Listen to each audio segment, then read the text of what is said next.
As state and federal government leaders met in Darwin today under the COAG banner to review policies seeking to close the disparities between Indigenous and non-Indigenous Australians, they were confronted with a sobering set of statistics that suggest things just keep getting worse, including some staggering increases in areas like child abuse and Aboriginal incarceration, with little or no gains in education and health.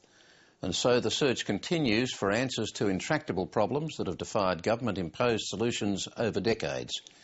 Anthropologist and linguist Peter Sutton has worked and lived with Aboriginal communities since the 60s and has assisted with more than 50 land rights cases.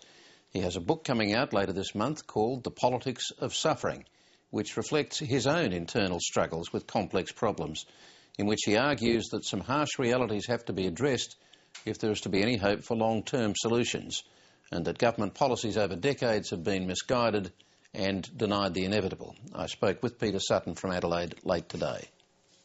Peter Sutton, it's clear from your book that the Aboriginal community that has had the most profound effect on you is Arakoon in Cape York, Queensland, home of the Wik people.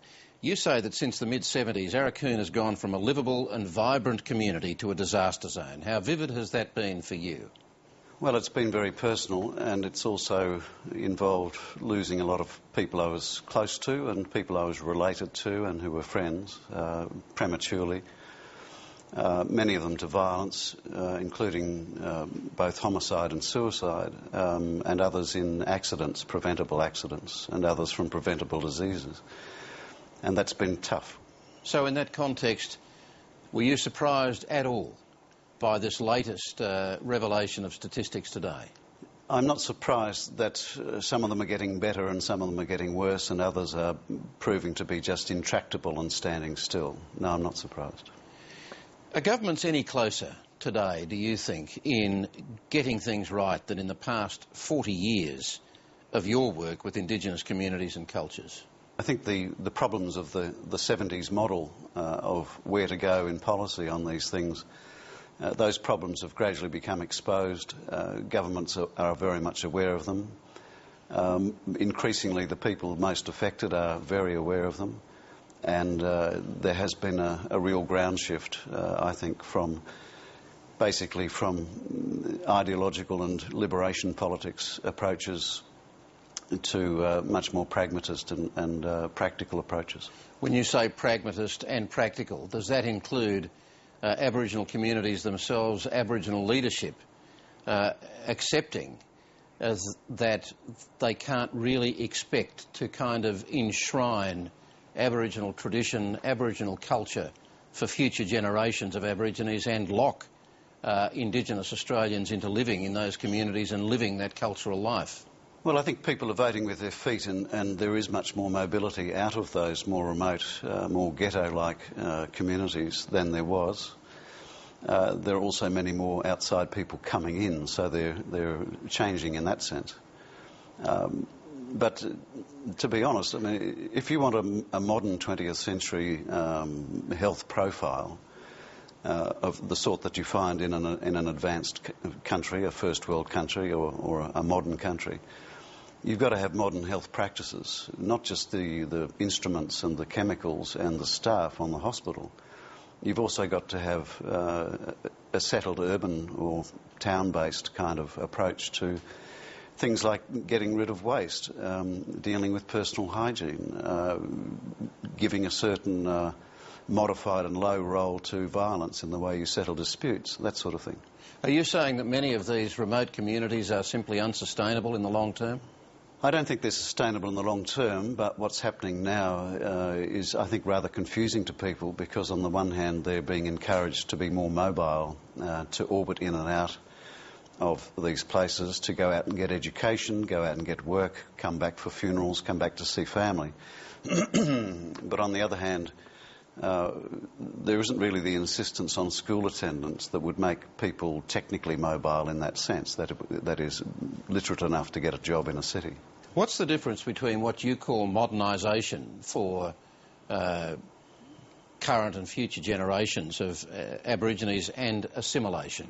Well, assimilation is a term that's tainted with the idea that governments and churches would put pressure on people and even force them to become Europeanised, as it was called. But that's not the sort of thing that is being really proposed now. Of course, a lot of cultural shift towards modern urban styles of living, speaking, travelling, dressing, making music. All of that is actually happening and has been happening for donkey's years.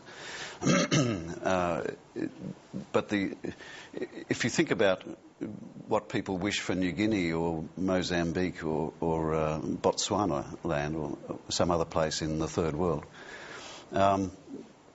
you wouldn't call it assimilation. You would actually be quite socially acceptable if you referred to it as modernisation and development. I don't see any real difference there. What a lot of Aboriginal people want actually is modernisation and development. But you're saying that how to do it. But you're saying that the thrust of policies of the past 30 years or more have made many Aborigines prisoners in their own communities. I think that's putting it roughly, but it's pretty true that people's mobility has declined in the more remote ghettos, and they've become less emotionally mobile because of the fact that they're not actually used to dealing with non-relatives, for example. Whereas often the older people who worked in the cattle industry, who worked as domestic servants, who changed sheets for Bill Harney at Ayers Rock or whatever, are actually very confident in dealing with outsiders. It's young people now who I find frequently are too shy, too stuck at home, in a sense, to get out and explore the world. How have you changed your views in 40 years? How dramatically have you changed your views in 40 years? Quite dramatically, because I was of that generation of people living in remote communities who aided and promoted and took part in things like decentralisation back to outstations in the bush, who promoted cultural traditionalism, and supported it where they saw it, took an interest in it, recorded it, filmed it or whatever. And there was a sort of an army of baby boomers, really, who spread out across the outback from the late 60s onwards, who I think played a fairly significant role, among other people, of course. And I was one of those, that cadre of people who were involved in that. For us, culture was absolutely central. Cultural preservation and preservation of knowledge of the bush and of places was absolutely central. Now I really think we have to start with 3-year-old children.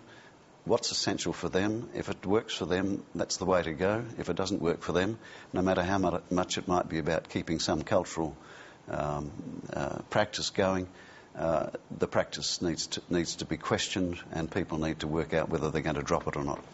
Peter Sutton, it's a very complex issue and we could go on, but we're stuck for time. Thanks very much for talking with us. Thank you.